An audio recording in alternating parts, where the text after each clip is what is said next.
X and Y learning എന്ന സ്ഥാപനത്തിനെതിരെ വിദ്വേഷ പ്രചാരണം നടത്തിയെന്ന പരാതിയിൽ ആരിഫ് ഹുസൈൻ തെരുവത്തിനെതിരെ കേസെടുക്കാൻ കോടതി നിർദ്ദേശം. എന്റെ പൊന്നു ദൈവമേ, വളരെ നല്ലൊരു കാര്യം. ഈ പുള്ളി അകത്ത് പോകണമെന്ന് ആഗ്രഹിക്കുന്നവരുണ്ടെങ്കിൽ ഒന്ന് ലൈക്ക് ചെയ്യുക. എന്താണെങ്കിലും എന്റെ ഒരു സംശയം, ഈ പുള്ളിക്ക് ഹാർപ്പിക് ഹുസൈൻ എന്ന പേരെങ്ങനെയാ വന്നെന്ന് ആർക്കെങ്കിലും അറിയാവുന്നവരുണ്ടോ? ഒന്ന് കമന്റ് ചെയ്യുക. എന്താണെങ്കിലും ആ ന്യൂസ് നമുക്കൊന്ന് കണ്ടു.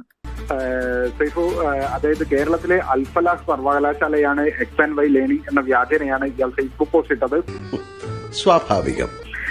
ഇതേ തുടർന്നായിരുന്നു പരാതി നൽകിയിരുന്നത്. മാത്രമല്ല, സംഘടന തീവ്രവാദ പ്രവർത്തനങ്ങൾ വളർത്തുന്നുവെന്നും തരത്തിലുള്ള പ്രചാരണങ്ങളും ആരിഫ് ഹുസൈൻ നടത്തിയിരുന്നു. നിനക്ക് ഇത് തന്നെയാണോ പണി? ഇപ്പോൾ Kozhikode judicial first class magistrate കോടതിയുടെ ഉത്തരവ് ഇദ്ദേഹത്തിനെതിരെ എഫ്ഐആർ രജിസ്റ്റർ ചെയ്യണമെന്നാണ് ഇപ്പോൾ നിർദ്ദേശിച്ചിരിക്കുന്നത്.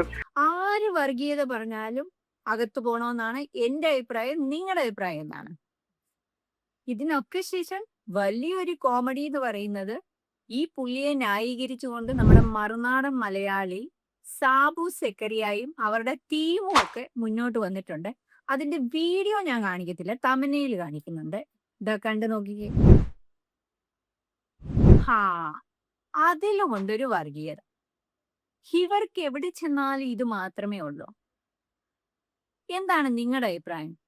ഈ പുള്ളി ജയിലിൽ പോകുമോ? എന്താണെങ്കിലും പുള്ളിയുടെ ഇപ്പോഴത്തെ ഈ അവസ്ഥയൊക്കെ കണ്ടപ്പം എനിക്ക് ഓർമ്മ വന്നത് ദാ ഈ സീന്.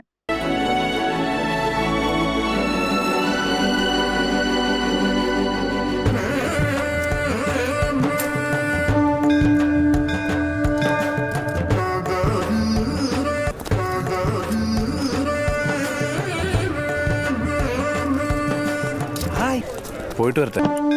ഇനി വരണ കാര്യം സംശയോ?